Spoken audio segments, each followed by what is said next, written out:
À la fin des années 90, début des années 2000, DC a lancé pas mal de romans graphiques ou de séries prestige sur sa grande équipe de super-héros, la Ligue de Justice.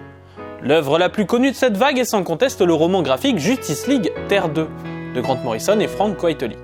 Mais l'on peut noter aussi d'autres œuvres dignes d'intérêt, le crossover avec la Justice Society Vice et Vertu, le Even Slater de Mark Waid et Brian Hitch, le Clou d'Alan Davis ou encore Justice Riders de Chuck Dixon. Et comme vous vous en doutez, comme on en parle avant même le générique, c'est sans doute qu'on va pas parler de ces œuvres-là aujourd'hui.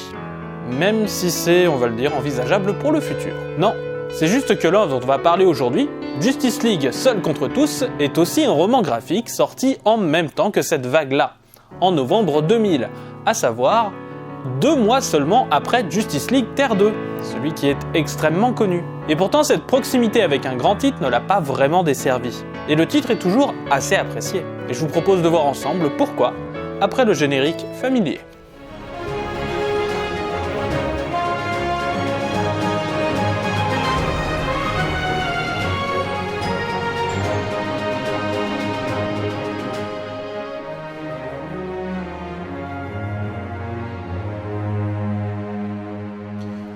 Justice League, Seul contre tous, ou bien A League of One dans son titre original, est donc un graphic novel sorti fin 2000.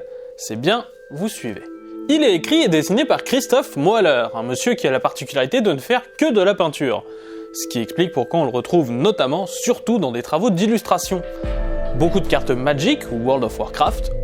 Mais il arrive aussi à ce monsieur de dessiner des comic books, dont Rocketman ou l'adaptation d'un entretien avec un vampire, Dan Rice, chez Innovation Comics. Ou encore Shadow Empires chez Dark Horse. La suite de Shadow Empire, chez Vast War, sera publiée par DC Comics, sous la courte bannière Helix. À la suite de quoi, le monsieur va plus travailler avec la firme Eau de Lettres.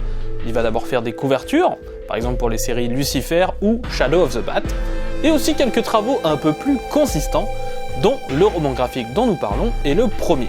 Le qualifier d'histoire de la Ligue de Justice est un peu capillotracté, car bien que l'équipe soit présente, le personnage principal est assurément Wonder Woman.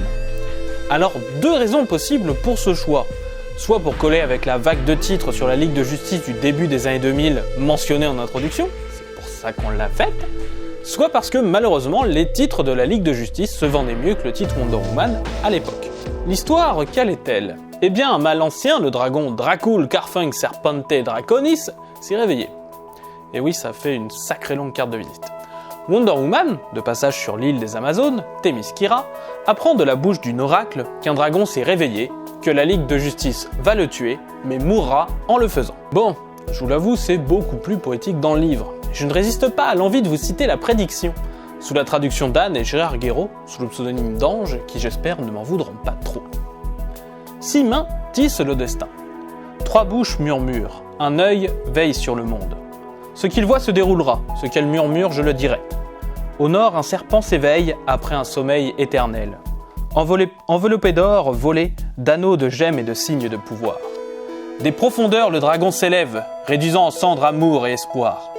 Du ciel, la Ligue de Justice venant de la lune apparaît. Sonnez trompette et tambour. La guerre pour régner sur le monde commence. Ainsi les parcs le décrètent, ainsi le voit l'œil. L'ancien serpent acculé meurt sur une lance dorée. Des cœurs nobles dans la mort sauvent le monde de la terreur. Dans la victoire, les héros tombent, le dragon meurt alors qu'elle meurt. Le bien et le mal unis dans la mort, les portes d'Hadès les accueillent. Bref, pour être plus prosaïque, c'est la merde. Wonder Woman va donc devoir prendre une décision.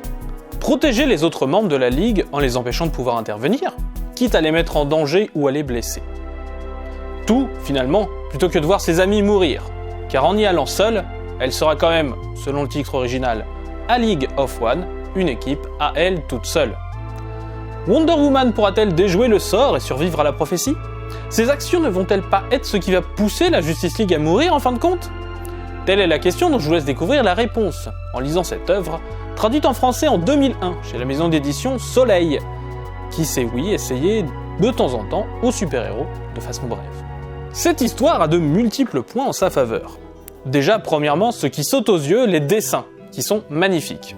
Comme à son habitude, Christophe Moeller peint entièrement son œuvre, c'est tout bonnement superbe. Une iconisation des personnages est largement présente. pas tout à fait du Alex Ross, soyons francs, mais pas vraiment loin en fait. Les couleurs sont superbes, notamment les passages concernant le dragon. Forcément, Mweller a une très grande expertise sur ces créatures, de par son expérience dans l'illustration, et notamment dans des domaines de l'imaginaire, comme par exemple Magic. Deuxièmement, les héros sont super bien écrits. On est sur quelqu'un qui écrit pour la première fois du super-héros pur jus. L'artiste s'en tire avec les honneurs. Chacun, même si son passage est court, est très bien interprété, selon la continuité de l'époque, tout en n'appuyant absolument pas ces notions de continuité. Ce qui fait que le livre est accessible à tous, tout en étant vrai envers les personnages. Enfin, il est à noter de nombreuses idées intéressantes dans l'écriture. Par exemple, la gestion de l'or et des dragons. Les dragons doivent consommer de l'or pour se guérir, voire se reconstruire quand ils sont blessés. Seulement, petit souci, l'or contient en lui l'avidité de l'humanité. Ce qui fait que plus un dragon consomme d'or, plus il devient maléfique, ce qu'ils ne sont pas à la base. De plus, sa fumée étant finalement de l'or fondu, qui contient donc toujours les germes de l'avidité, il peut rendre docile par exemple quiconque le respire, par exemple les gnomes, et pousser au mal les humains près de lui. Mine de rien, j'aime bien qu'on m'explique comment la menace est devenue une menace, et pourquoi c'est une menace avant la bouillave.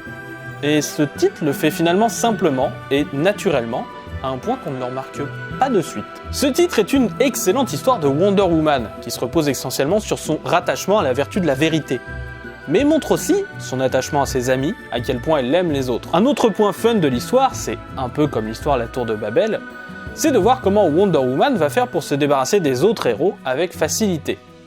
Et encore un autre bon point, c'est de ne pas voir que l'histoire du combat, mais d'abord la vie de l'équipe et de Wonder Woman, dans de très belles séquences sur le satellite et à Themyscira, avant que la menace ne soit trop présente. Bref, vous l'aurez compris, ce titre est un titre que je recommande absolument à avoir. Facile d'accès pour tout le monde, magnifique, clair et surtout qui a les voix des personnages de manière juste. Que vous aimiez Wonder Woman, la Ligue de Justice ou tout simplement les beaux récits, il vaut assurément le coup d'œil, et la version française se trouve encore relativement bien. Sinon, le récit est assez régulièrement réédité en Amérique, souvent avec une autre œuvre de Mweller sur la Justice League, généralement par contre un peu plus faible. Et la prochaine fois, nous parlerons d'un vieux briscard du monde des comics, Nick Fury, dans sa guerre contre le Shield. Et on en profitera aussi pour parler de quelques petites spécificités des éditions françaises, et aussi un petit peu, pourquoi pas, de leur évolution. Tout un programme. A plus!